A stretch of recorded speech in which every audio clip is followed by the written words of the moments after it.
Hello and welcome to English in Advance, your dedicated space for mastering the nuances of the English language. I'm your host, Jessica, and I'm so glad you've chosen to spend this next hour with me. Today, we're embarking on a journey designed specifically for C1 level learners, a journey of immersive listening. Our goal isn't just to hear English, but to truly understand its rhythm, its subtleties, and its power. We'll be exploring a tapestry of stories from different walks of life. And along the way, we'll unravel the advanced vocabulary, complex structures, and idiomatic expressions that will elevate your English from proficient to truly fluent. So find a comfortable spot. Let the world around you fade away for a little while, and let's dive into the intricate and fascinating world of advanced English together. Our first story today begins in a place that many of us are becoming increasingly familiar with, a so-called smart home. My friend Leo is a technophile of the highest order. If a new gadget is released, he has it pre-ordered months in advance. His apartment is a testament to this passion, a gleaming, minimalist space where everything from the lights to the coffee machine is controlled by a central AI hub he affectionately named Jeeves. Leo believed he was living in the future, a seamless existence orchestrated by algorithms. The problem, as he later recounted to me with a wry smile, is that the future sometimes has glitches. It all started on a Tuesday morning. Leo had a pivotal presentation with some international stakeholders. This wasn't just any meeting, it was the culmination of 6 months of arduous work. He had everything planned to the minute. He'd asked Jeeves to initiate his power morning protocol at 6 a.m. sharp. Gentle sunrise simulation lighting, the aroma of freshly brewed Colombian coffee filling the air, and a curated playlist of motivational classical music. However, when Leo's alarm went off, he wasn't greeted by a gentle sunrise. He was plunged into absolute darkness. The music wasn't classical. It was a blaring, distorted, heavy metal track that sounded like, in his words, a robot having a nervous breakdown. He was completely flummoxed. Now, that's a wonderful word, flummoxed. It's spelled F-L-U-M-M-O-X-E-D. It means to be utterly bewildered, confused, or perplexed. It's a step beyond simple confusion. It implies a sense of being overwhelmed by the strangeness of a situation. For example, you might say, the accountant was flummoxed by the sudden disappearance of the company's funds. In Leo's case, he was flummoxed by his usually reliable AI's bizarre behavior. He stumbled out of bed, trying to shout commands over the cacophony. Jeeves, stop music! Jeeves, lights on! But Jeeves was unresponsive. It seemed his digital butler had gone completely haywire. This is a fantastic idiom, to go haywire. It means to stop working correctly or to start behaving erratically and uncontrollably. Think of a machine with its wires all crossed and sparking. That's the image. We often use it for technology, but you can also use it for plans or even people. For instance, the entire wedding schedule went haywire after the caterer arrived 3 hours late. For Leo, his entire morning protocol had gone disastrously haywire. The coffee machine, instead of brewing, had decided to grind an entire bag of beans and dispense the dry grounds all over the kitchen counter. The smart blinds, which were supposed to open, remained stubbornly shut. Panicked, Leo tried to manually override the system, but nothing worked. It was as if his apartment had been taken hostage by a mischievous digital poltergeist. The crux of the problem, however, was the smart lock on his front door. It wouldn't open. He was trapped. With his crucial meeting looming, he was a prisoner in his own futuristic home, surrounded by malfunctioning gadgets and the lingering scent of wasted coffee. He felt a profound sense of irony. Here he was, a proponent of smart technology, undone by the very system he championed. His attempt to create a seamless life had resulted in the most convoluted and stressful morning imaginable. The situation was farcical, but the potential repercussions were serious. A repercussion is an unintended and usually unwelcome consequence of an event or action. It's a more formal word than result or consequence. For example, the new trade policy had unforeseen repercussions for small businesses. The repercussions for Leo missing this meeting could be catastrophic for his project. As he frantically searched for a physical key he hadn't seen in years, he had to laugh at the absurdity of it all. He eventually found the emergency override, a tiny, almost hidden button behind a picture frame, and escaped his smart prison just in time to race to his meeting, disheveled and smelling faintly of coffee grounds, but with a great story to tell. He learned that day that sometimes the old-fashioned analog way of doing things has its own irrefutable logic. Think about that for a moment. Can you recall a time when technology, which was supposed to make your life easier, went haywire and caused a comical or stressful situation? What were the repercussions? It's a shared modern experience, this friction between the promised utopia of technology and its often messy reality. Leo's experience of his well-laid plans going awry reminds me of a journey I took a few years ago. It was a solo trip to Japan, a place I had dreamed of visiting for years. I had a meticulously planned itinerary, a spreadsheet with train times, temple opening hours, and restaurant reservations. I was determined to optimize every single moment, but as is often the case, the most memorable parts of the trip were the ones that were completely unplanned. I was in Kyoto, navigating the labyrinthine backstreets of the Gion district. Labyrinthine, what a beautifully descriptive word. Labyrinthine. It means intricate and confusing, like a labyrinth or a maze. You can use it to describe a physical space, like the labyrinthine alleyways of the old city, or something more abstract, like the labyrinthine plot of the detective novel. I was following my phone's map, trying to find a specific, highly rated tea house. The narrow streets were a beautiful juxtaposition of old and new, ancient wooden machiya houses nestled against modern concrete buildings, with a tangle of electrical wires overhead. It was a visual feast, but my phone's GPS was struggling. The signal was weak, and the little blue dot representing me kept jumping around erratically. I took a left when I should have taken a right, and soon I was completely and utterly lost. My initial reaction was a surge of frustration. I was falling behind my precious schedule. The sun was beginning to set, and the tea house would soon close. But as I stood there, stewing in my annoyance, I looked up from my phone and actually saw where I was. I had stumbled into a tiny, silent neighborhood, far from the tourist crowds. There were no souvenir shops or bustling restaurants here. There was just a row of perfectly preserved traditional houses, each with a small, manicured garden.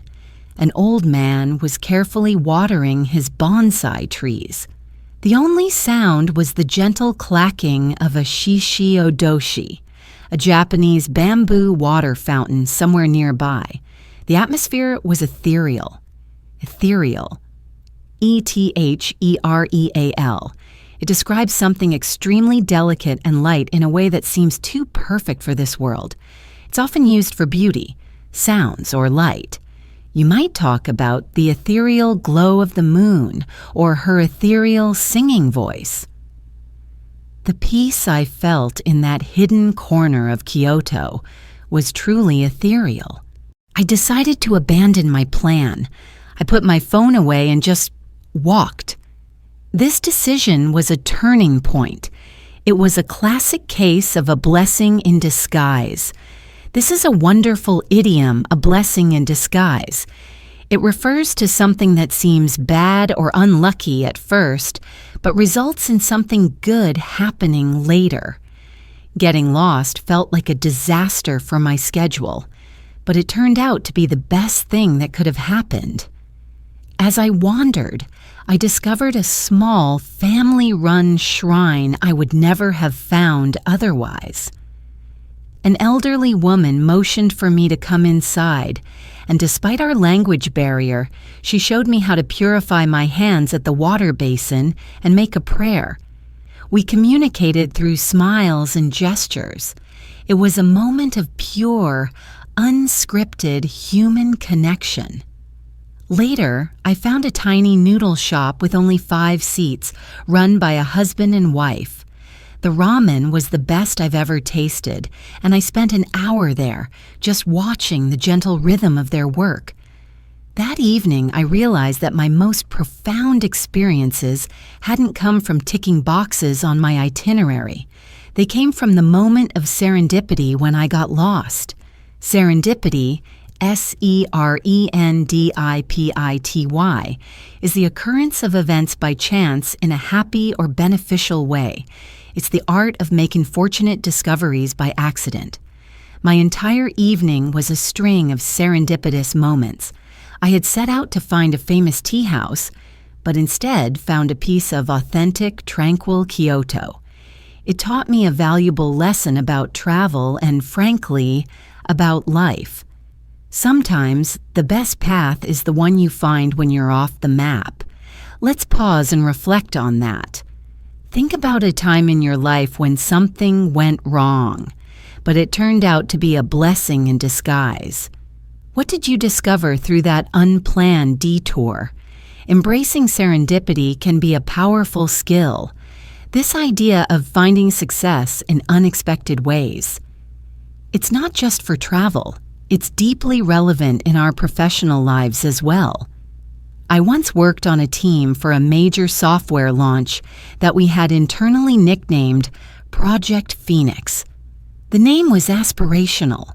The project was supposed to rise from the ashes of a previous, failed product. For months, however, it felt like we were just creating more ashes. The project had become stagnant. That's a key word in business.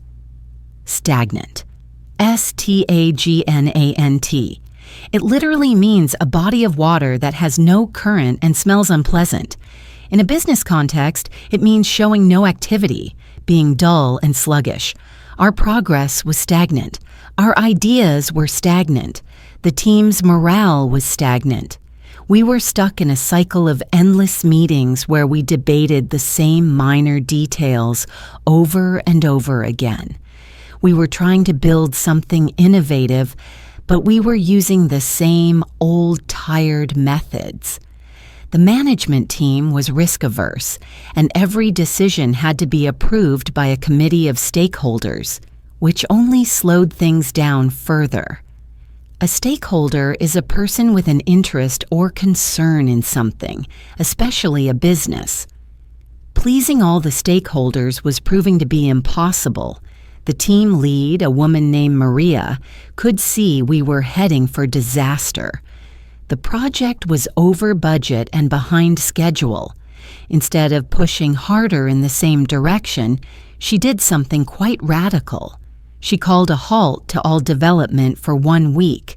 She booked a large meeting room, took away our phones, and told us we were going back to the drawing board. This idiom, back to the drawing board, is essential. It means you have to start a plan over from the beginning because a previous attempt has failed. It originated in the world of design and engineering, where you'd literally go back to your drawing board to create a new blueprint.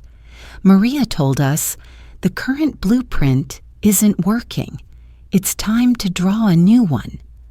For the first 2 days, the atmosphere was tense. People were defensive of their previous work, but Maria facilitated the sessions with incredible skill. She encouraged us to think outside the box. This is another crucial business idiom. It means to think freely, not limited by old or conventional ways of thinking. She brought in toys, art supplies, and huge sheets of paper. She asked us not what the stakeholders wanted, but what we, as users, would be genuinely excited to use.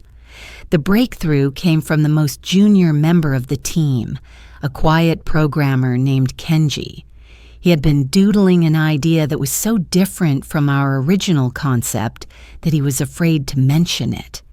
His idea was completely unorthodox. Unorthodox means contrary to what is usual, traditional, or accepted.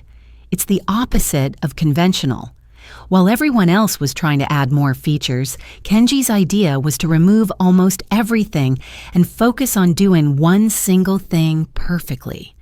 It was a minimalist, elegant solution. Initially, there was resistance. It was too simple, too different.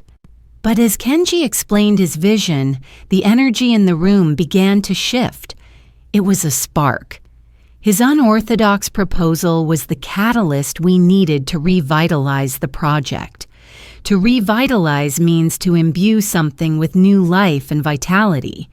Kenji's idea revitalized the team. We spent the rest of the week excitedly building a rough prototype. We were no longer stagnant. We were energized.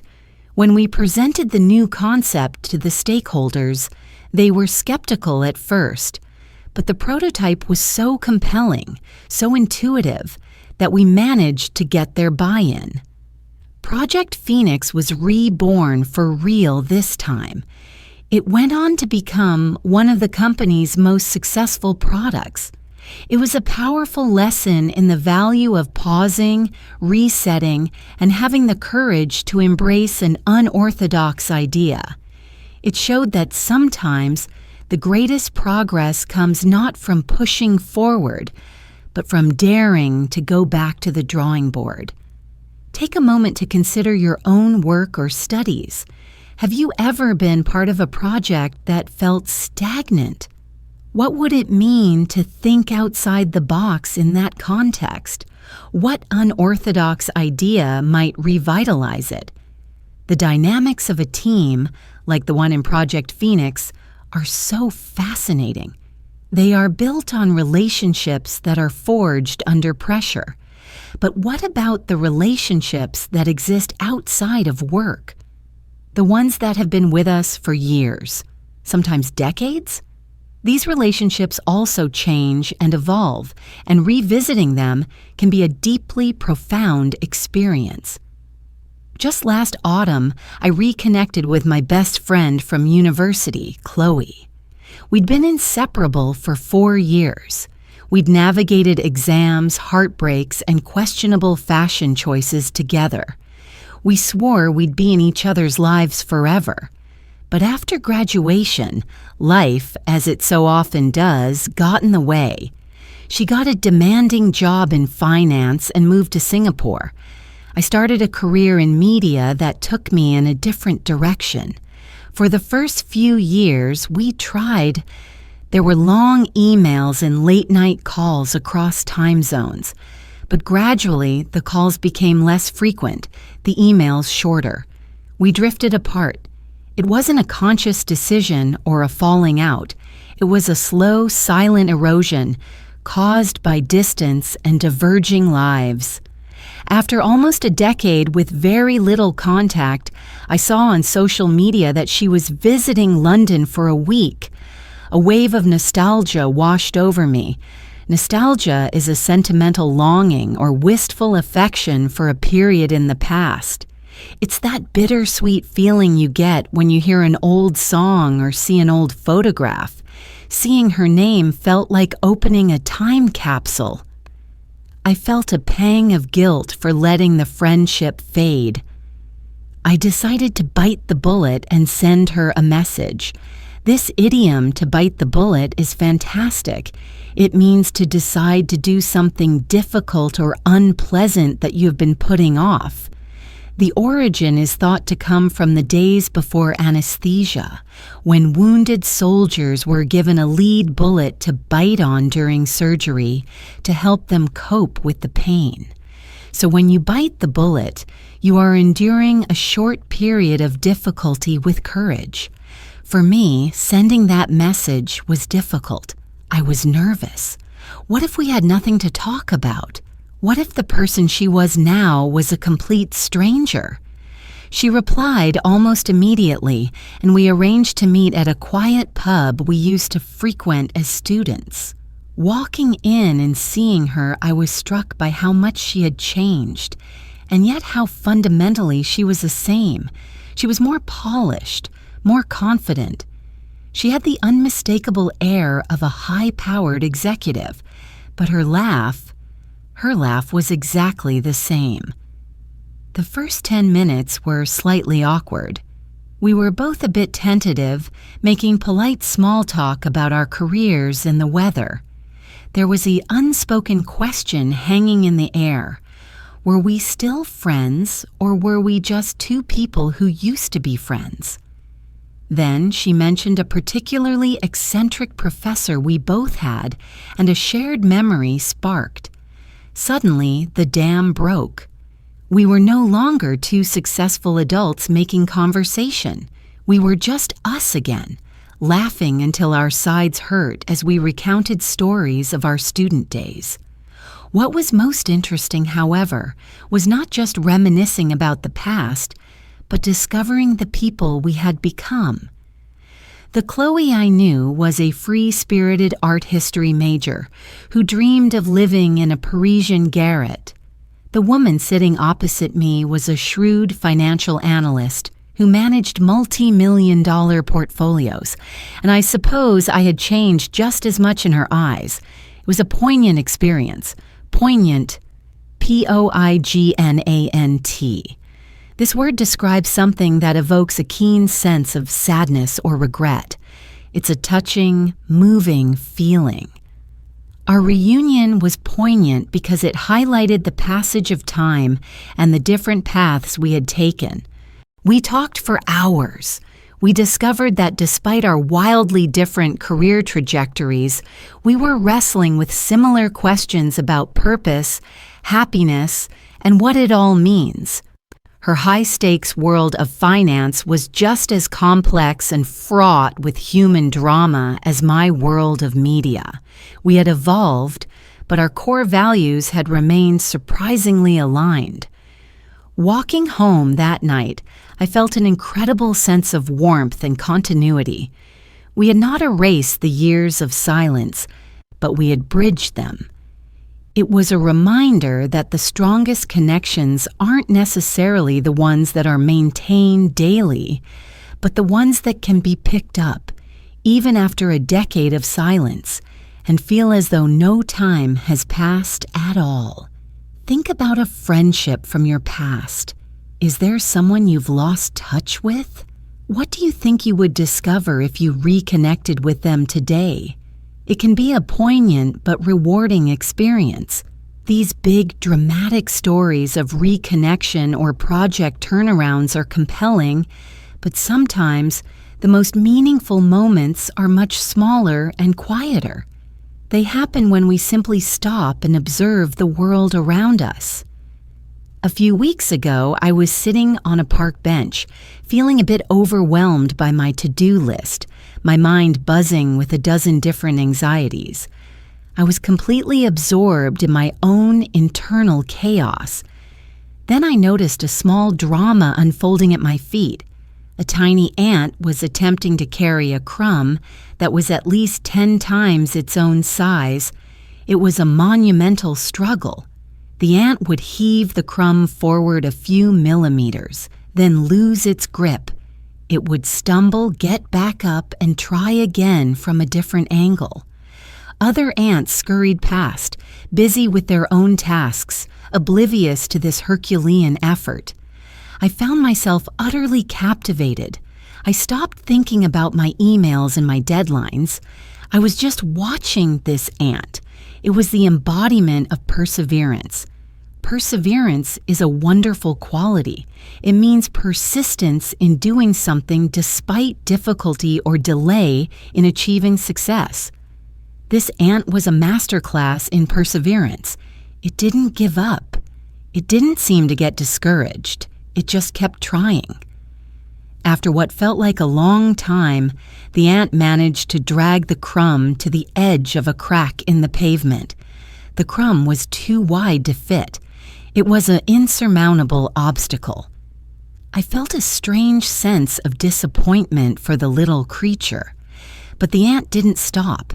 It began to nibble at the edges of the crumb, breaking off tiny pieces and carrying them down into the crack, one by one. It wasn't just about brute force. It was about adapting its strategy. It was a display of ingenuity.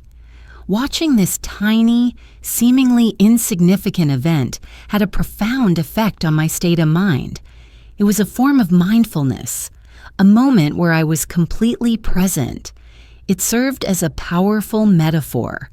My own problems, which had felt so large and insurmountable just minutes before, suddenly seemed more manageable. The ant didn't try to move the whole mountain at once. It broke it down into smaller, manageable pieces. It was a simple yet profound insight. Profound means very great or intense, often used to describe a state, quality, or emotion. It can also mean having or showing great knowledge or insight. The lesson from the ant was simple, but its impact on me was profound. This small observation shifted my entire perspective. It reminded me that we often overestimate the complexity of our challenges. We get lost in the big picture of our insurmountable crumb and forget that we can just break it down. It was a quiet moment of clarity, a gift from an unlikely teacher. It cost nothing, and it wasn't part of any grand plan, but it was one of the most useful things that happened to me that week. We are surrounded by these small moments of wisdom, but we are often too busy or distracted to notice them. I encourage you to try this. The next time you feel overwhelmed, step outside for just 5 minutes. Find something small to observe, a leaf falling, clouds moving across the sky, or yes, even an ant on a mission. Watch it without judgment and see what you notice. It can be a surprisingly effective way to reset your mind. This idea of small actions having a large impact makes me think of another story. One about a simple act of kindness that had an unexpected ripple effect. A ripple effect is the continuing and spreading results of an event or action. Like when you drop a stone in a pond, the ripples spread out and touch the entire surface. My friend Sarah works as a nurse in a busy city hospital. The work is demanding and often emotionally draining. One evening, after a particularly grueling shift, she was on the crowded subway heading home. Everyone looked tired and withdrawn, lost in their own worlds, staring at their phones. An elderly man got on carrying several heavy bags of groceries. He looked frail and exhausted. The train was full and no one offered him a seat. Sarah was exhausted too, but she stood up and offered him her spot. The man's face lit up with a grateful smile. "Thank you so much, my dear," he said. They started a brief conversation. He told her he was on his way home from visiting his wife, who was in a different hospital across town. He tried to visit her every day. This small interaction was witnessed by a young woman sitting opposite. She was a musician, and she had been feeling deeply uninspired for weeks, struggling with writer's block. Seeing this simple, warm exchange between Sarah and the old man sparked something in her. She was touched by the quiet dignity of the man and the gentle kindness of the nurse. She got off at her stop, went home, and wrote a beautiful, melancholic piece of music about connection and loneliness in a big city. A few weeks later, she played that piece at an open mic night. In the audience was a film director who was working on a short film, but was struggling to find the right music to convey the emotional core of his story. He heard her song, and it was perfect. It was the missing piece of his puzzle. He approached her after her set, and she agreed to let him use her music.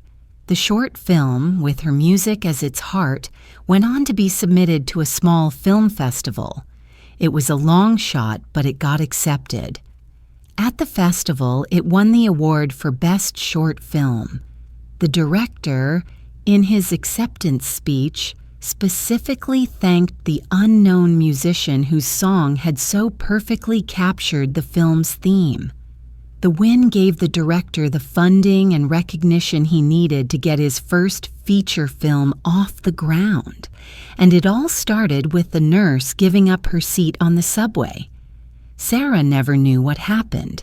The musician never knew her song helped launch a director's career.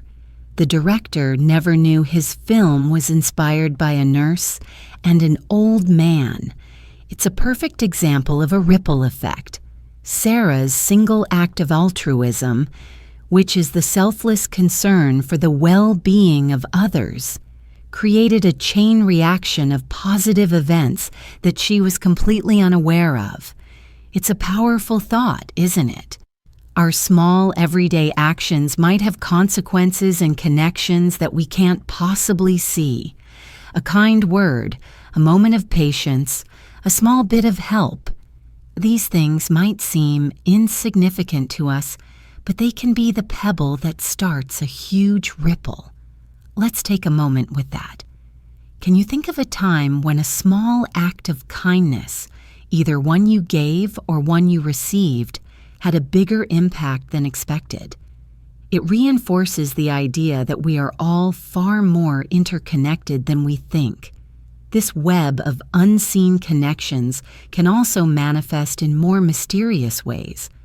I once lived in a very quiet, very ordinary suburban neighborhood, the kind of place where everyone knows which car belongs to which house, and the most exciting event of the week is the arrival of the recycling truck. But for one summer, our mundane street became the setting for a small, baffling mystery. It started with milk bottles. In my city, we still have the option of a traditional milk delivery service. A milkman comes in the early hours of the morning and leaves glass bottles of fresh milk on your doorstep. Several houses on our street, including mine, use this service. One Monday morning, I opened my door to find my milk was gone. I assumed I had simply forgotten to put my empty bottles out for collection, and so the milkman had skipped my house. I thought nothing of it. But then I spoke to my next-door neighbor, Mrs. Gable. Her milk was gone too, and so was the milk from the house across the street. This was perplexing. Perplexing is a great synonym for confusing or baffling. It suggests a puzzle that is difficult to understand. The case of the disappearing milk was perplexing. There was no broken glass, no sign of a struggle. The bottles had simply vanished. This continued for 2 weeks. Every Monday and Thursday, the milk would be delivered before dawn, and by 7 a.m., it would be gone from 3 or 4 specific houses. It became the talk of the neighborhood. We were all amateur detectives. Was it a prank by local teenagers? Was it a very specific dairy-focused thief? We started to look at each other with a hint of suspicion. A strange, low-level paranoia began to permeate our quiet community. To permeate means to spread throughout something, to pervade. Just as the smell of coffee can permeate a room, suspicion began to permeate our neighborhood's peaceful atmosphere. Mr. Henderson, a retired engineer who lived at the end of the street, decided to take a more systematic approach. He was a very meticulous man, and the lack of a logical explanation was deeply offensive to his orderly mind. He decided to stage a stakeout. One Wednesday night, he sat in his living room with all the lights off, a flask of tea by his side, and watched. The hours ticked by. The street was silent and still. Just before dawn, the gentle whir of the electric milk float could be heard. The milkman made his deliveries. Mr. Henderson waited. About 20 minutes later, he saw movement. It wasn't a teenager. It wasn't a shadowy thief. The culprit, caught in the beam of his flashlight, was a large, bushy-tailed fox. The fox trotted calmly up to the first doorstep, expertly picked up the milk bottle by its neck, and carried it off into the bushes at the end of the street. It then came back and did the same thing at the next house. It was a smooth, practiced operation. Mr. Henderson was gobsmacked. To be gobsmacked is a brilliant British informal idiom, meaning to be utterly astonished or astounded. He was completely gobsmacked. The next day, he shared his findings. The mystery was solved. We all had a good laugh, and the collective suspicion that had been building instantly dissipated. The fox, it turned out, had a den with a family of cubs nearby and had somehow figured out that these bottles contained a nutritious meal. The solution was simple. We all just asked the milkman to leave the milk inside a small box on the porch, which the fox couldn't open. The thefts stopped. The incident, though trivial, had a curious effect on the neighborhood. The shared mystery had forced us to talk to each other more than we usually did. We had become a team, united against a common, albeit furry, foe. Once the mystery was solved, that newfound sense of community lingered.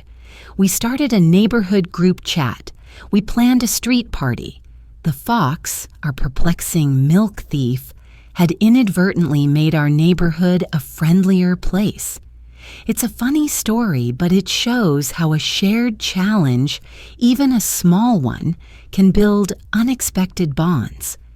Have you ever been part of a group that came together to solve a strange problem? What was the outcome? Solving problems, whether it's a mystery or a complex task, often requires learning a new skill.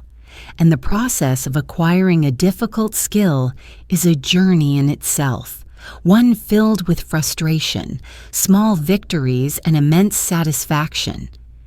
A few years back, I decided I wanted to learn how to play the cello. I had no musical background, but I was in love with its deep, mournful sound. I thought it would be a relaxing hobby. I could not have been more wrong. Learning the cello as an adult is a lesson in humility. My initial attempts were excruciating. The sounds I produced were less like music and more like the distressed cries of a large animal. Holding the bow correctly felt unnatural. Finding the right note on the fingerboard, which has no frets, felt like an impossible guessing game.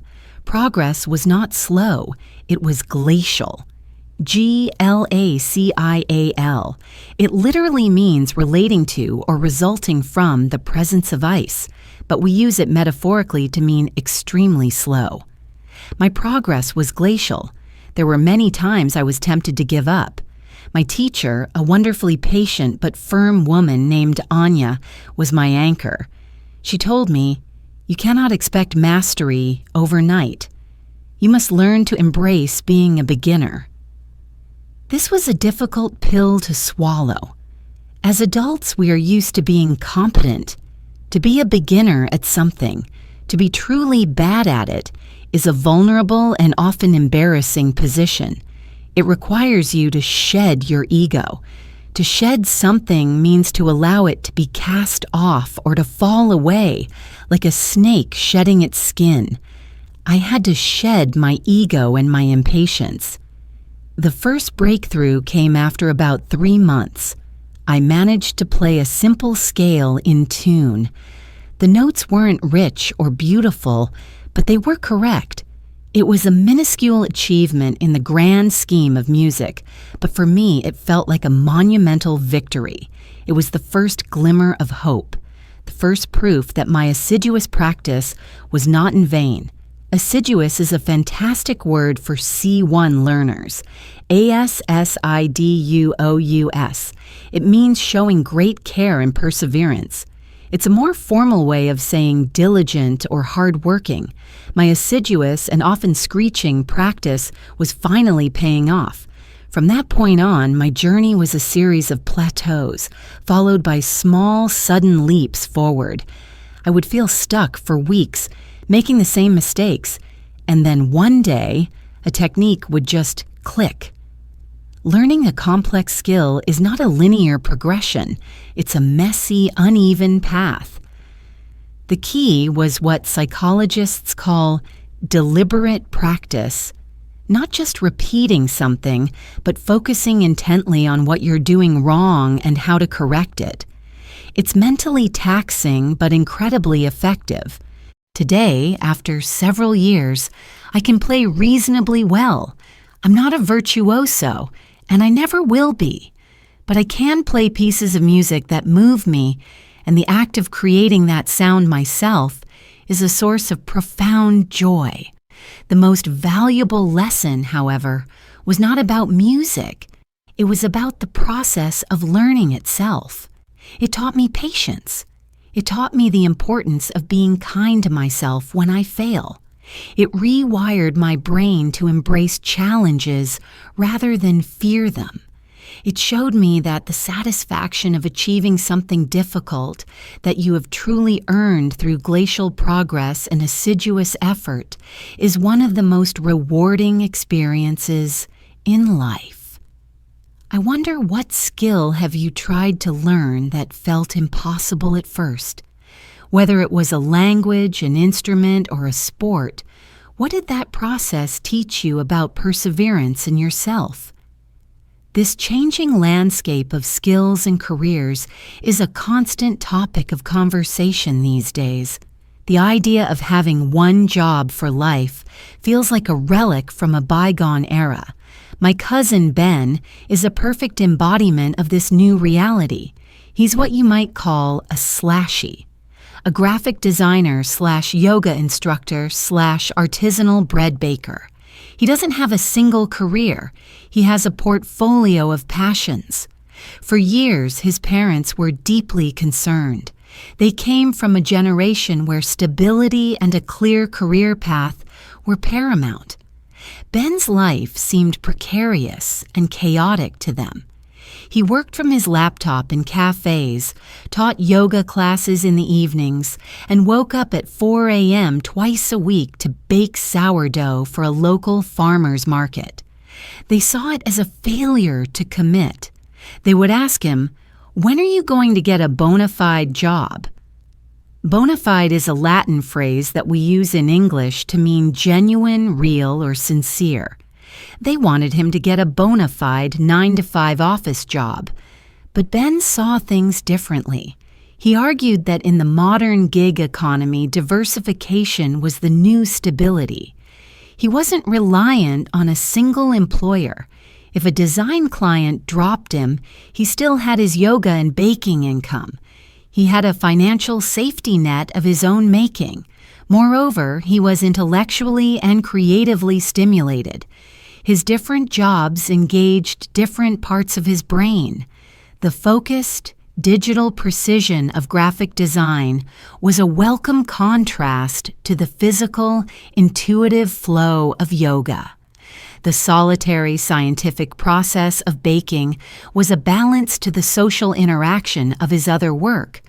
The real challenge for Ben was not a lack of stability, but the constant need for self-discipline and organization. He was his own boss, which meant he was also his own secretary, accountant, and marketing department. He had to be incredibly proactive. To be proactive is to act in anticipation of future problems, needs, or changes. It's the opposite of being reactive, where you just respond to things as they happen. Ben couldn't wait for work to find him. He had to proactively seek out clients, promote his classes, and manage his baking orders. For a long time, there was a definite generational schism between Ben and his parents. A schism, S-C-H-I-S-M, is a split or division between strongly opposed sections or parties, caused by differences in opinion or belief. The schism in their family was about the very definition of a successful life. They saw his life as fragmented. He saw it as holistic. The turning point came during the recent economic downturn. The large, established company where his father had worked for 30 years announced a massive round of layoffs. His father's bona fide job, the symbol of security, vanished overnight. It was a huge shock to the family. Suddenly, Ben, with his multiple income streams, was the most financially secure person among them. He was able to help his parents out while his father looked for new work. It was a sobering moment. His parents finally understood what he had been saying. They saw that his approach was not about a failure to commit. It was a clever and resilient adaptation to a changing world. The schism began to heal. They started to see the value in his multifaceted career, not as a collection of hobbies, but as a robust and modern way of life. Ben's story is a microcosm of a larger societal shift. The nature of work is changing, and our definitions of stability and success must change with it. This makes me curious about your perspective. How do you view the future of work? Do you value the stability of a traditional career path, or does the flexibility of a portfolio career like Ben's appeal more to you? There's no right or wrong answer, but it's a question we are all facing. Whether we are navigating a traditional career or a more modern path, one thing is certain. We will all face situations where cultures and communication styles clash. Understanding these differences is a critical skill in our interconnected world. I had a fascinating and initially very awkward experience with this when I was working on a collaborative project with a team from a company in South Korea. I was leading the project from my side, and my counterpart in Seoul was a manager named Mr. Kim. From our first video call, I could tell we had very different styles. I am quite direct and believe in addressing problems head-on.